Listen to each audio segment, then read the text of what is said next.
నమస్తే. నేను మీ Shaurya. Welcome to our channel. ఈరోజు మనతో పాటు సన్ స్పిరిచువల్ సొసైటీ ఫౌండర్, అలాగే ఆధ్యాత్మికవేత్త విక్రమాదిత్య గారు ఉన్నారు. వారితో మాట్లాడదాం. నమస్తే గురువుగారు. సూర్యోస్మి తల్లి, ఎలా ఉన్నారు? చాలా బాగున్నానమ్మా. చాలా చక్కగా సూర్యుడి బర్త్‌డే కంప్లీట్ చేసేసుకున్నారు.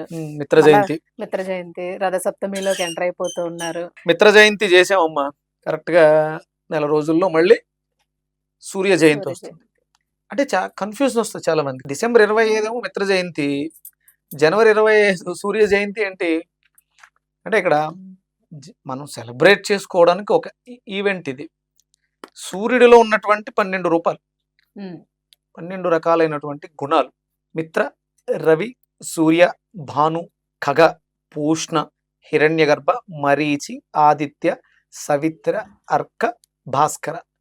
ఎన్ని వచ్చినాయి? 12 నెలలకి 12 పుట్టినరోజులు కావచ్చు. మనం ఓపిక అన్నమాట చేసుకోవడానికి. అంటే ఎవరైతే ఆనందంగా ఆరోగ్యంగా ఉంటారో వాళ్ళకి ప్రతిరోజు పండగ రోజే. మొన్న మనం మకర సంక్రాంతి జరుపుకున్నాం. సూర్యుడు ధనస్సు నుంచి మకరానికి మారినప్పుడు చేసుకునేటువంటి సెలబ్రేషన్. ఆయన రాశి మారితే మనకు పండగలాగా అంటే ఇది వైజ్ఞానికత. వేదం పరంగా రాశి మారినప్పుడు ప్రకృతిలో వచ్చేటువంటి మార్పులు, దాన్ని మనం పండగల్లా సెలబ్రేట్ చేసుకుంటాం. ఇప్పుడు ఇది రథసప్తమి అంటే మిత్ర జయంతి, అది ఆ రోజు పుట్టినరోజు సెలబ్రేషన్. ఇక్కడ ఇది రథసప్తమి అంటే ఒక రకంగా చెప్పుకోవచ్చు. ఫస్ట్ మనం బిడ్డ పుట్టినప్పుడు చేసేటువంటి కార్యక్రమాలే తీసుకుంటే ఎదిగే కొలిది అంటే 16 సంస్కారాలు ఉంటాయి. ఇది సీమంతం దగ్గర నుంచి మొదలుపెట్టి పుట్టిన దగ్గర నుంచి వెంట్రుకల దేవులు, చెవులు కుట్టించడం, అక్షరాభ్యాసం ఇలా అన్ని. అంటే అప్పుడు మిత్రుడిగా జన్మ తీసుకున్నటువంటి సూర్యనారాయణమూర్తి రథాన్ని అధిరోహించి మొట్టమొదటిసారిగా దర్శనమిచ్చినటువంటి రోజు ఇది. అంటే పుట్టినరోజు అంటే పుట్టి ఒక రకమైనటువంటి తేజస్సుతో 7 గుర్రాల రథాన్ని అధిరోహించి మనకి దర్శనమిస్తున్నటువంటి రోజు. కశ్యప ప్రజాపతి అదితిదేవి సుపుత్రుడుగా ఏకచక్రం ఏకాశ్వం, ఒరిజినల్ గా ఏకచక్రం ఏకాశ్వం రథం మీద, అంటే ఒకటే చక్రం ఒకటే గుర్రం, దాని పేరు సప్త. అందుకని సప్త గుర్రాలు అనుకుంటారు. 7 గుర్రాలు కాదు, ఒకటే గుర్రం, కానీ అది 7గా మారుతుంది సందర్భాన్ని బట్టి. 7 రంగులుగా విభజిస్తుంది, దాంట్లోంచి వచ్చేటువంటి కిరణం. ఇది మనం రథసప్తమిగా చేసుకునేటువంటి సెలబ్రేషన్స్. అంటే హిందూ సాంప్రదాయంలో అద్భుతమైనటువంటి వైజ్ఞానికత కలిగినటువంటి సాంప్రదాయాలు ఇవన్నీ. ఆచరణ సర్వమానవ సమానత్వాన్ని చాటి చెప్పేటువంటి పండుగలు ఇవన్నీ కూడా. సంక్రాంతి మన ఇంట్లో ఒక్కళ్ళే చేసుకుంటాం. సంక్రాంతి వచ్చిందమ్మా, మీ ఇంట్లో పిండి వంటలు వండుతారు, మీరు ఒక్కళ్ళే తింటారా? మీ ఇంట్లో పనిచేసేటువంటి పని వాళ్ళ దగ్గర నుంచి, మీకు బట్టలు ఉతికే సాకలి వాళ్ళ దగ్గర నుంచి, మీకు చెప్పులు కుట్టేటువంటి వాళ్ళ దగ్గర నుంచి, మనకు కొండలమ్మేవాడు, వీళ్ళందరూ వస్తారు. వీళ్ళందరినీ అతిథులుగా ఆహ్వానించి ఈ పిండి వంటలు కొంచెం కొంచెం ఇస్తాం. సంపన్నుల ఇంట నుంచి వాళ్ళు వచ్చి తీసుకెళ్తారు. ఇది అందరం సామూహికంగా. రథసప్తమికి ఉన్నటువంటి సాంప్రదాయం కూడా అదే. సామూహికంగా మనం అందరం కూడా ఒక ప్రాంతానికి, ఒక దేవాలయం దగ్గరకు వచ్చి ఆవు పిడకల్ని పేర్చి అగ్నిని రంజింపచేసి, మొన్న మకర సంక్రాంతికి ఏం చేసాం? భోగి పిడకలతో మంట వేసాం. అది ప్రకృతిలో ఉన్నటువంటి, రీసెంట్ గా విజయవాడలో భవానీపురంలో 6000 ఆవు పిడకలతో భోగి మంట వేశారు. అవును, మొత్తం ఆవు పిడకలతో 6000 ఆవు పిడకలు, 1, 2, 100, 200 కాదు, 6000 ఆవు పిడకలతో ఆవు నేతితో వెలిగించినటువంటి భోగి మంట ప్రకృతిలో అప్పటి వరకు రికార్డ్స్ పొల్యూషన్ విపరీతంగా ఉంటే ఇంచుమించు 50% పడిపోయినాయి. ఆ మండిన 6000 పిడకలు మండినటువంటి 5-6 గంటలు, హాఫ్ డే అంతా ప్రకృతిలో. అదే భోగి మంటల వైశిష్ట్యం అదే. ఇక్కడ పరమాన్నం వండడం కూడా ఆవు పిడకలతోటే చేస్తారు. అంటే ఆ పదార్థానికి అంత శక్తి వస్తుంది. ప్రకృతిలో ఉన్నటువంటి దుష్ట శక్తులు ప్లస్ పొల్యూషన్ పోగొట్టడంతో పాటు ఆవు పిడకలు దాలి మీద పొంగించిన పాలు పొంగుతాయి. దాంట్లో బియ్యం వేస్తారు, దాంట్లో బెల్లం వేసి పరమాన్నాన్ని వండుతారు. దాన్ని చిక్కుడు కాయలతో రథాన్ని తయారు చేసి చిక్కుడు ఆకుల్ని పెట్టి ఆ ప్రసాదాన్ని చిక్కుడు ఆకు మీద పెడతారు. అప్పుడు దాన్ని ప్రసాదంగా స్వీకరిస్తారు. అంటే చిక్కుడు ఆకుకున్నటువంటి శక్తి ఏంటంటే సూర్యకిరణ శక్తిని స్వీకరించే గుణం. ఓకే. అది మళ్ళీ ఆ పరమాణువులోకి ప్రవేశిస్తుంది.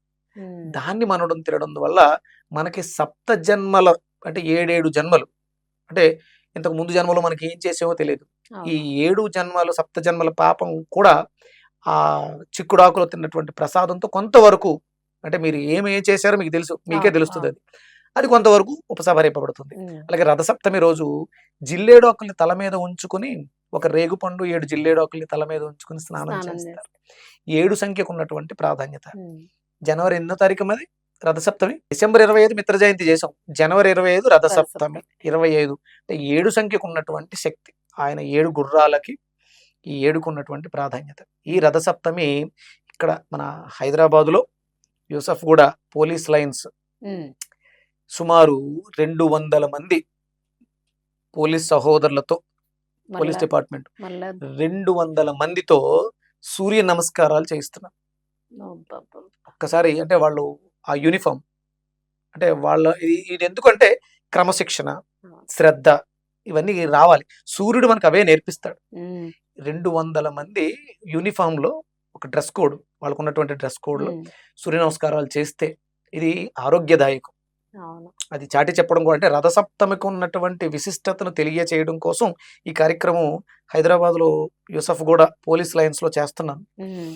అలాగే సామూహికం అన్నాను. రథసప్తమి వ్రతానికి ఉన్నటువంటి సామూహికంగా ఒక చోటకి చేరటం. చేర్చడం. హ్మ్. అలాగే సర్వమానవ సమానత్వం. ఇక్కడ అందరూ సమానమే. సూర్యకిరణానికి ఎక్కువ తక్కువ లేదు. అవును. అనారోగ్యము, ఆరోగ్యము లేదు. కుళ్ళిపోయిన కళేబరం మీద ఏ రకంగా అయితే తన కిరణాల్ని ప్రసరింపచేస్తాడో, హ్మ్. సువాసనల్ని వెదజల్లే పుష్పాల మీద కూడా అదే రకంగా. అవును. సర్వమానవ సమానత్వం, సామూహిక ఆచరణ హ్మ్. దీనికి ప్రతీక ఈ రథసప్తమికి. అందరూ సామూహికంగా ఏకం అవ్వాలి. ఈ రథసప్తమి కార్యక్రమం ఇక్కడ హైదరాబాద్‌లో, యూసఫ్‌గూడలో హ్మ్. లేకపోతే ఇంకో చోట కాదు. ఇది ప్రతి ఊరూరా జరగాలి. అవును. సూర్య ఉపాసనలు అందరికీ అందుకోవాలి. ఆరోగ్య ప్రదాత, ఐశ్వర్యదాత సూర్యుడొక్కడే. హ్మ్. ఇది తెలియజెప్పడం కోసం ఈ జనవరి 25 రథసప్తమి. విశ్వ చైతన్య విజ్ఞానోత్సవం హ్మ్. మొన్న మిత్ర జయంతి. ఇప్పుడు అవును. రథసప్తమి. విశ్వ చైతన్యం అంటే సూర్యుడే అవును. మనలో చైతన్యాన్ని కలిగించేవాడు. ఈ కార్యక్రమాన్ని హైదరాబాద్‌ను వేదికగా చేసుకొని ఎక్కువ మంది జనాల్లోకి వెళ్ళాలి. అవును. సూర్య ఉపాసనలు త్రేతాయుగంలో ఎక్కువగా జరిగేవి. హ్మ్. శ్రీరామచంద్రమూర్తి సూర్యవంశీయుడు. ఆదిత్య హృదయం అక్కడే పుట్టింది హ్మ్. ఆయనకి చెప్పడం ద్వారా. సూర్యోపాసనలో ప్రథమ భాగం ఆదిత్య హృదయమే. ఇవన్నీ మనం మళ్ళీ మొదలు పెట్టగలిగితే ఈ కలియుగంలో కూడా అంటే త్రేతాయుగం అంటే ఎలా ఉండేదంటే నెలలో 3 వర్షాలు పడేవంట. ప్రతి నెలలో నెలలో 3. 3 వర్షాలు. 3 రోజులు వర్షం పడేది. హ్మ్. అది సరిపోద్ది. నెలంతటికి సరిపోద్ది. అవును. అలా 12 నెలల్లో పడతాయి. వర్షాకాలం అధికంగా వర్షాలు పడతాయి. అవును. అప్పుడు సస్యశ్యామలం ఎప్పుడవుతుంది అంటే వర్షంతో అవుతుంది. ఇది రామరాజ్యం అని ఎప్పుడు తెలుస్తుందంటే సకాలంలో అంటే నెలకి 3 వర్షాలు పడితే అది రామరాజ్యం. హ్మ్. రాముడు పరిపాలించిన రాజ్యం అంటే రాముడు మనకి విగ్రహవాన్ రామః అంటారు. అంటే ధర్మం ఎలా ఉంటుందంటే రాముడు ఇలా ఉంటుంది అని చెప్పారు. హ్మ్. ధర్మం ఎక్కడ అంటే ఆచరణలో ఉంది. సామూహికంగా ఆచరించేటువంటి క్రతువు సూర్య ఉపాసన. హ్మ్. ఒక్కళ్ళు సూర్య నమస్కారాలు చేయరమ్మా. ఒక టీమ్‌గా అవును. ఏర్పడి టీమ్‌లా చేస్తేనే ఆ బాగుంటుంది. వైబ్రేషన్స్ అనేవి 200 బాగా మంది వస్తాయి. పోలీస్ డిపార్ట్‌మెంట్ అసలు యూనిఫామ్‌లో అద్భుతంగా ఉంటది. చేస్తున్నారు. ఒకసారి విజువలైజ్ చేసుకోండి. యూనిఫామ్‌కే ఒక పవర్ అనిపిస్తది చూస్తే. దానికి మళ్ళా సూర్య నమస్కారాలు. ఇంకొకటేంటంటే అక్కడ మొత్తం అశ్వాలు తిరుగుతూ ఉంటాయి. ఈవినింగ్ టైమ్‌లోన పరేడ్స్ అవి జరుగుతూ అవును. ఉంటాయి గూడా. ఇంకొకటి సో, ఏంటంటే ప్రత్యేకత రథసప్తమిని పురస్కరించుకుని ఇప్పటివరకు ఎప్పుడన్నా 7 గుర్రాలు ఒకే లైన్‌లో ఉంటే ఒక రథానికి కట్టేసి ఉంటే చూసారా? చూడలేదు. చూపించాలనుకుంటున్నా. బొమ్మ రూపంలో చూడడమే. విగ్రహాలు కాదు లైవ్‌లో 7 గుర్రాల్ని ఒక రథాన్ని తయారు చేసి పెడుతున్నాం. స్వామివారిని సూపర్. ఊరేగిస్తాం.